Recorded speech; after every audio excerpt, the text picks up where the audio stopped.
les decía, la parte importante de estos louvers es que tengan esa habilidad, que tengan la habilidad de tener mayor área libre, menor caída de presión, velocidad de desfogue óptima, mínima visión del equipo y mejor estética arquitectónica. Todos son importantes y ninguno de estos debe faltar. En este caso, en los louvers de desfogue, ninguno de estos debe faltar para que el equipo, para que el louver sea adecuado para la aplicación. Porque si tengo poca área libre, pues voy a tener mayor caída de presión, y si tengo mayor caída de presión, pues voy a tener menor velocidad de desfogue. Y entonces, estas tres que son la parte técnica del elemento, pues aquí seguramente también se va a ver afectada esta parte de la mínima visión y la estética arquitectónica. Entonces es importante tener todas ellas. Ya les decía, el área libre es importante, pero no es la más importante, es solamente una parte de ellas y debe ser cumplida a cabalidad todas las demás. Deben ser áreas libres arriba del 70%, porque ese porcentaje de área libre es lo que se ha demostrado que nos va a permitir una menor caída de presión.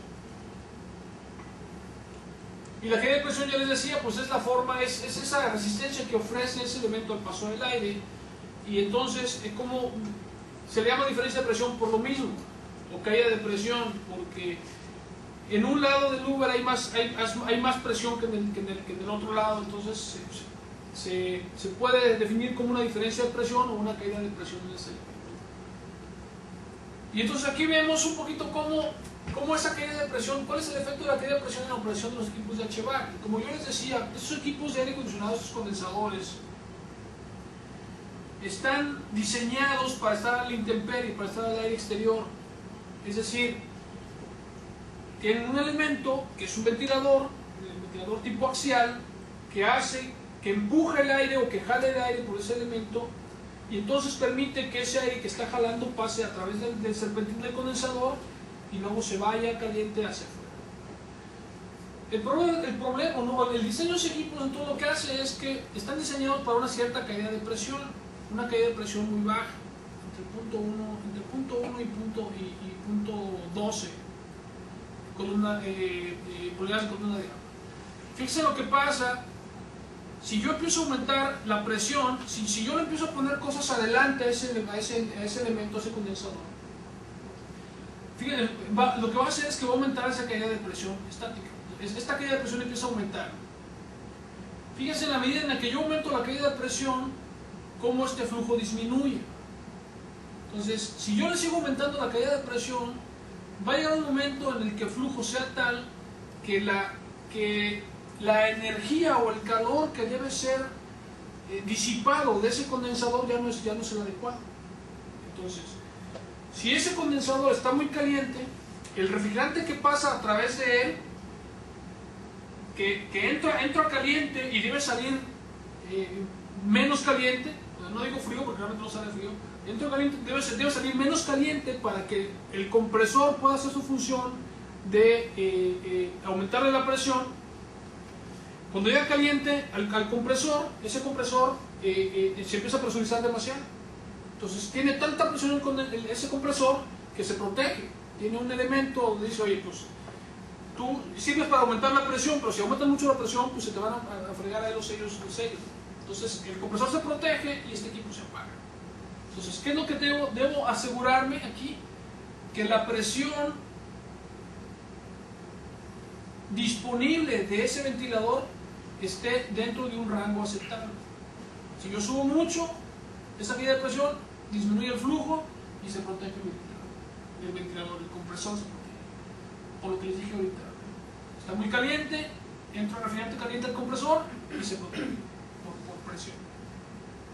Entonces, esa es la importancia de la caída de presión. Si yo le pongo a ese elemento enfrente otro elemento que evita que el aire pase a través de él, pues se va a proteger.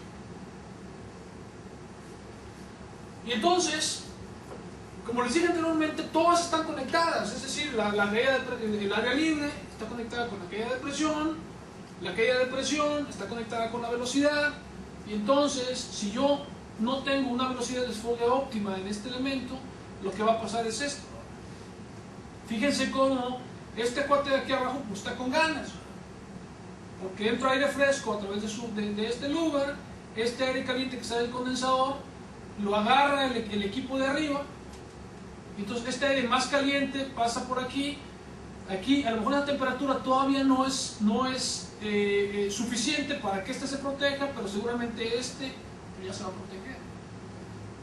Y entonces a lo mejor ya ni siquiera vamos a llegar a los de acá arriba. Pero entonces esto es lo que pasa. El aire caliente, que por esas características de temperatura es menos denso que el aire frío circundante, lo que hace es que tiende a subir.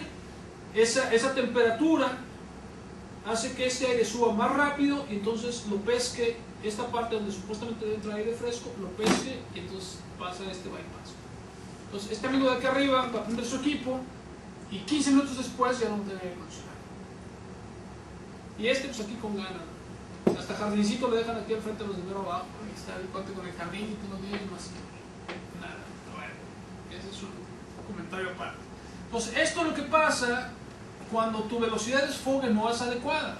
Esto es lo que pasa. Esta simulación fue de un proyecto que nos simulamos nuestros movers en un proyecto con LG en Corea. Y entonces fíjense cómo este mismo elemento condensador, ahora fíjense cómo este aire se desfoga y se aleja del envolvente del edificio. Se aleja y entonces lejos del edificio empieza a subir por densidad. Entonces fíjense cómo aquí en esta simulación ya no ocurre esto. Ese aire caliente se aleja del edificio y entonces aire fresco circundante del envolvente del edificio entra al espacio, entra por aquí al espacio, o entra por aquí al espacio. Entonces ese aire ya es fresco. Entonces ese aire pasa a través del condensador y se aleja, a diferencia de este. Entonces por eso es importante que la velocidad de desfogue sea entre 450 y 600 pies por minuto para yo poder lograr que este aire salga de esta manera. Entonces si no tengo esto, si este elemento tiene una menor área libre, una mayor caída de presión, como no sabemos que yo nunca consiga esto. Entonces esto es lo relevante de la velocidad de desfogue. Y como les decía, todas ellas son importantes.